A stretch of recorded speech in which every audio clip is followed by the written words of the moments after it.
So ನಮಸ್ಕಾರ ಎಲ್ರಿಗೂ. Intermittent fasting day 3. So ನನಗೆ ಈ 3 ದಿನಾನು ತುಂಬಾ ಚೆನ್ನಾಗೇ ಹೋಗ್ತಿದೆ ಗುರು. ನಂಗೆ ತುಂಬ ಇಷ್ಟ ಆಗ್ತಿದೆ ಈ ಡಯಟ್ ಪ್ಲಾನ್. ಬಿಕಾಸ್ ನಮ್ಗೆ ಇಷ್ಟವಾಗಿ ತಿನ್ನಬೇಕು, ಆದರೆ ಇಷ್ಟವಾಗಿ ತಿನ್ನೋದಂದರೆ ಲೈಕ್ ಫ್ಯಾಟ್ ಫುಡ್ ಮಾತ್ರ ತೊಗೊಬಾರ್ದು ಅಷ್ಟೇ. ಮನೇಲಿ ಮಾಡಿದ ಊಟನೇ ನೀವು ಧಾರಾಳವಾಗಿ ತಿನ್ಬೋದು. ಆ್ಯಂಡ್ ಕಾಫಿ ಟೀ ಯಾವುದಾದ್ರೂ 1 ಟೈಮ್ ಮಾತ್ರ ನೀವು ಇನ್ಕ್ಲೂಡ್ ಮಾಡ್ಕೊಳ್ಳಿ. ಈವ್ನಿಂಗ್ ಅಂದರೆ ಈವ್ನಿಂಗ್, ಇಲ್ಲ ಮಾರ್ನಿಂಗ್ ಅಂದರೆ ಮಾರ್ನಿಂಗ್.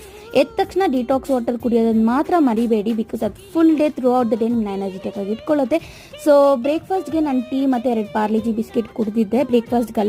ಬ್ರೇಕ್ಫಾಸ್ಟ್ ಮುಂಚೆ ಬ್ರೇಕ್ಫಾಸ್ಟ್ಗೆ ಬಿಸಿಬೇಳೆ ಬಾತ್ ತಿಂದಿದ್ದೆ. ಸೊ ಲಂಚ್ಗೆ ಫ್ಯಾಮಿಲಿ ಕಡೆಯಿಂದ ಆಚೆ ಹೋಗಿದ್ವಿ. ಸೊ ಅಲ್ಲಿ ಬಸವೇಶ್ವರ ಖಾನಾವಳಿಯಲ್ಲಿ ಮೀಲ್ಸ್ ತಿಂದಿದ್ದೆ.